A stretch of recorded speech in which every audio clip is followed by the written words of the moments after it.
നമസ്കാരം.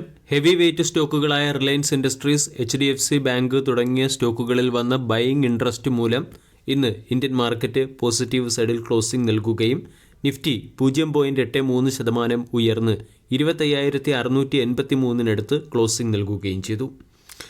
അതേസമയം നിഫ്റ്റിയുടെ ഡെയിലി ക്യാൻഡിൽ പാറ്റേൺ പരിശോധിച്ചാൽ അവിടെ ഇപ്പോഴും ഒരു ബിയറിഷ് പാറ്റേൺ തന്നെയാണ് കാണുന്നത്. എന്നാൽ 25,700 ഒരു പ്രധാന റെസിസ്റ്റൻസായി പ്രവർത്തിക്കുകയും ചെയ്യുന്നു. വരും ദിവസങ്ങളിൽ മാർക്കറ്റ് 25,700 എന്ന ലെവൽ ഡിസിസീവായി ബ്രേക്ക് ചെയ്താൽ മാർക്കറ്റ് ബിയറിഷ് പാറ്റേണിൽ നിന്നും ബുള്ളിഷ് സൈഡിലേക്ക് മാറാൻ സാധ്യതയുണ്ട്. പിന്നീട് 26,000, 26,350 തുടങ്ങിയ ലെവലുകൾ റെസിസ്റ്റൻസായി പ്രവർത്തിച്ചേക്കും. അതേസമയം 25,500 തന്നെയാണ് മാർക്കറ്റിൻ്റെ ക്രൂഷ്യൽ സപ്പോർട്ടായി പ്രവർത്തിക്കുക. 20-യുടെ സിമ്പിൾ മൂവിംഗ് ആവറേജ് റേഞ്ച് 25,474 അല്ലെങ്കിൽ 25,475 അടുത്തുണ്ട്. അതോടൊപ്പം തന്നെ 50% ഫിബനാച്ചി റിട്രേസ്മെൻറ്റ് ലെവലും 25,450 അടുത്തുണ്ട്. അതുകൊണ്ട് 25,450 മാർക്കറ്റിൻ്റെ ഒരു സ്ട്രോങ് സപ്പോർട്ടായി പ്രവർത്തിക്കും. കഴിഞ്ഞ വീഡിയോയിൽ നമ്മൾ ഡിസ്കസ് ചെയ്തതുപോലെ തന്നെ 25,250-നും 26,000-നും ഇടയിലുള്ള റേഞ്ച് ബൗണ്ട് മൂവ്മെൻറ്റ് ഈ ആഴ്ച നമ്മൾക്ക് മാർക്കറ്റിൽ പ്രതീക്ഷിക്കാവുന്നതാണ്. ഇപ്പോഴത്തെ പ്രിഡിക്റ്റ് ചെയ്യാൻ പറ്റാത്ത സാഹചര്യത്തിലും മികച്ച പെർഫോമൻസ് കാഴ്ചവെക്കുന്നതും അനലിസ്റ്റുകൾ റെക്കമെൻഡ് ചെയ്യുന്നതുമായ 2 മിഡ് ക്യാപ് സ്റ്റോക്കുകളെ കൂടി പരിചയപ്പെടാം. ഒന്നാമത്തെ stock Kirloskar oil engine limited.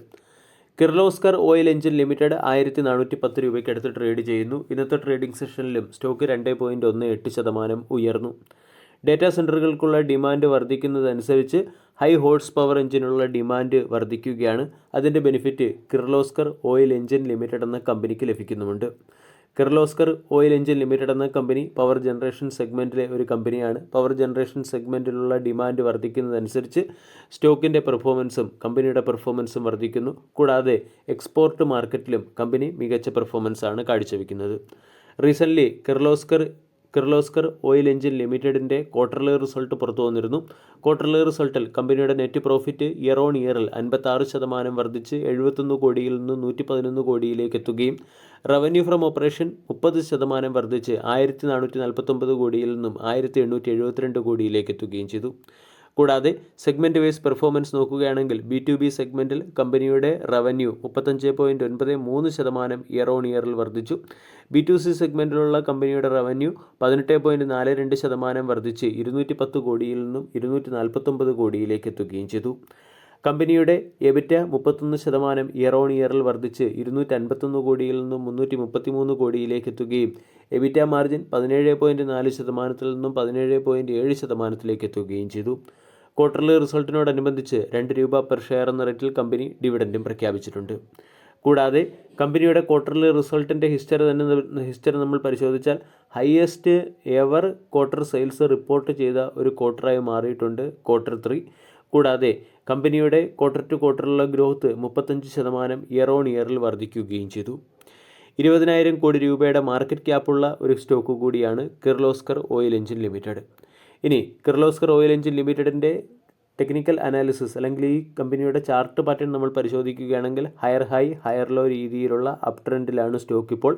കൂടാതെ മൾട്ടി ഇയർ റെസിസ്റ്റൻസ് സോണിലേക്ക് സ്റ്റോക്ക് എത്തുകയും അവിടെ ഒരു ബ്രേക്കൗട്ടിൻ്റെ സാധ്യതകൾ വർദ്ധിക്കുകയും ചെയ്തിട്ടുണ്ട്. റീസെൻ്റ്ലി സ്റ്റോക്ക് 1,330 ബ്രേക്കൗട്ട് നൽകുകയും 1,400 വരെ എത്തുകയും ചെയ്തു. ഇവിടെ നിന്നും 1,500, 1,600 തുടങ്ങിയ ലെവലുകളിലേക്ക് സ്റ്റോക്ക് ഉയരാനുള്ള സാധ്യതയുണ്ട്.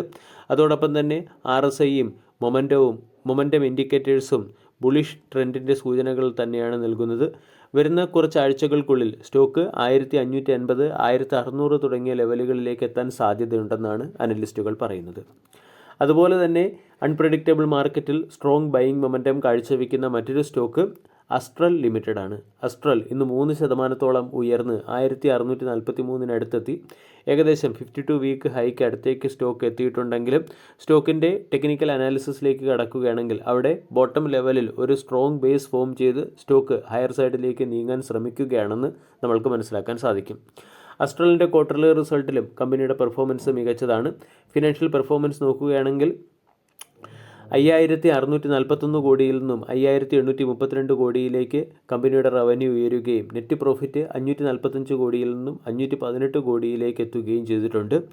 ഏണിംഗ് പെർ ഷെയർ 19 രൂപ 50 പൈസ എന്ന ലെവലിലേക്ക് എത്തിയിട്ടുണ്ട്. കൂടാതെ റവന്യൂ റവന്യൂ 1541 കോടി രൂപയുടെ റവന്യൂവും 107 കോടി രൂപയുടെ പ്രോഫിറ്റും കമ്പനി റെക്കോർഡ് ചെയ്യുകയും ചെയ്തു. അസ്ട്രൽ എന്ന സ്റ്റോക്കിനെയും പ്രമുഖ ബ്രോക്കേജ് ഫിമായ ആക്സിസ് സെക്യൂരിറ്റി ബൈ എന്ന റേറ്റിംഗ് നൽകി. സ്റ്റോക്ക് 1643 അടുത്ത് ട്രേഡ് ചെയ്യുന്നു. റീസെൻ്റ്ലി ഈ സ്റ്റോക്കിൽ രീതിയിലുള്ള ഒരു ബേസ് ഫോർമേഷൻ കാണാൻ സാധിക്കും. ഇവിടെ നിന്നും സ്റ്റോക്ക് ഹയർ സൈഡിലേക്ക് നീങ്ങുകയാണ്. 1750, 1800 തുടങ്ങിയ റെസിസ്റ്റൻസ് സോണിലേക്ക് സ്റ്റോക്ക് എത്താനുള്ള സാധ്യതയുണ്ട്. അതോടൊപ്പം തന്നെ സ്റ്റോക്കിൽ ഒരു ട്രെൻഡ് റിവേഴ്സൽ വരികയും ഹയർ ഹൈ ഹയർ ലോ എന്ന രീതിയിലുള്ള ഒരു ട്രെൻഡ് സ്റ്റോക്കിൽ വർക്കാവുകയും ചെയ്യുന്നുണ്ട്. ഈ ഫാക്റ്റുകളുടെ പശ്ചാത്തലത്തിൽ അസ്ട്രൽ എന്ന സ്റ്റോക്കിനെയും നമ്മൾക്ക് പരിഗണിക്കാവുന്നതാണ്. വീഡിയോ എല്ലാവർക്കും ഇഷ്ടമായി എന്ന് വിശ്വസിക്കുന്നു. താങ്ക്